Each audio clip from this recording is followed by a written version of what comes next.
अक्सर ये देखने को मिलता है कि इनकम टैक्स रिटर्न फाइल करने की अंतिम तारीख के दिन टैक्स पेयर्स को काफ़ी परेशानियों का सामना करना पड़ता है। इनकम टैक्स की वेबसाइट पर ट्रैफिक अचानक से बहुत बढ़ जाता है, तो ऐसे में क्यों ना बेहतर हो कि हम आखिरी तारीख से पहले ही अपना इनकम टैक्स रिटर्न फाइल कर दें, और इसके कई सारे हमें फ़ायदे भी हैं।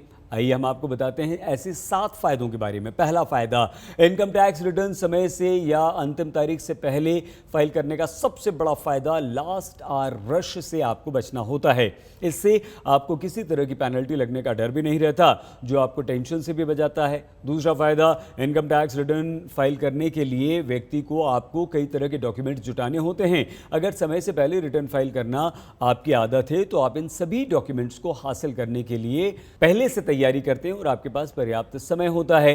तीसरा फायदा, समय से पहले टैक्स रिटर्न फाइल करने का एक और फायदा यह होता है कि आप अपने रिटर्न को रिवाइज कर सकते हैं। मतलब अगर उसमें कुछ गलती हो गई तो उसे सुधार सकते हैं, या कोई दस्तावेज या डॉक्यूमेंट कम रह गया तो उसे ऐड कर सकते हैं, दुरुस्त कर सकते हैं। चौथा फायदा, लास्ट डेट से पहले इनकम टैक्स रिटर्न भरने पर आपको इसके लिए काफ़ी पर्याप्त समय मिल जाता है, और आखिरी तारीख के बाद आईटी रिटर्न फाइल करने को बिलेटेड रिटर्न्स भी कहा जाता है। तो ऐसी स्थिति में आईटीआर फाइल करने पर इनकम टैक्स पेयर्स को लेकर शुल्क और ब्याज चुकाना पड़ता है। इसलिए आप समय से पहले रिटर्न फाइल करने के चलते आपको ये इंटरेस्ट और पेनल्टी नहीं देनी पड़ती, आप बच जाते हैं। पांचवा फायदा, मान लीजिए आपको अपने बिजनेस में लॉस हुआ, नुकसान हुआ, या फिर कैपिटल लॉस हुआ। ऐसे में यदि आपने आखिरी तारीख से पहला अपना आईटीआर दाखिल नहीं किया है, तो आने वाले वर्षों के आईटीआर में आप इस घाटे को न तो कैरी फॉरवर्ड कर सकते हैं और नए सेट ऑफ कर सकते हैं। तो ऐसे में समय से पहले आईटीआर फाइल करने का एक फ़ायदा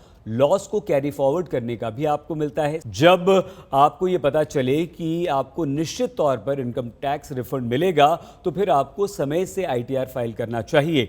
इससे आपको समय से और तेज़ी से रिफंड मिलता है, क्योंकि आखिरी तारीख पर रिटर्न फाइल करने के बाद टैक्स अधिकारियों पर काम का बोझ काफ़ी बढ़ जाता है। ऐसे में आपको और आपका रिफंड देरी से भी आ सकता है। सातवां फायदा, आईटीआर को पूरे साल के इनकम टैक्स प्रूफ के तौर पर देखा जाता है। तो जब आप क्रेडिट कार्ड, लोन या वीज़ा में से किसी के लिए भी अप्लाई करते हैं, तो ये एक अनिवार्य डॉक्यूमेंट आपके पास होता है। ऐसे में अगर नए वित्त वर्ष में लोन या अन्य किसी चीज़ के लिए आपको अप्लाई करना है, आप अप्लाई करने का सोच रहे हैं, तो फिर समय से आईटीआर दाखिल करना आपके लिए सोने पर सुहागा बन सकता है। इससे लोन इत्यादि के प्रोसेस को तेज़ करने में भी आपको काफ़ी मदद मिलती है।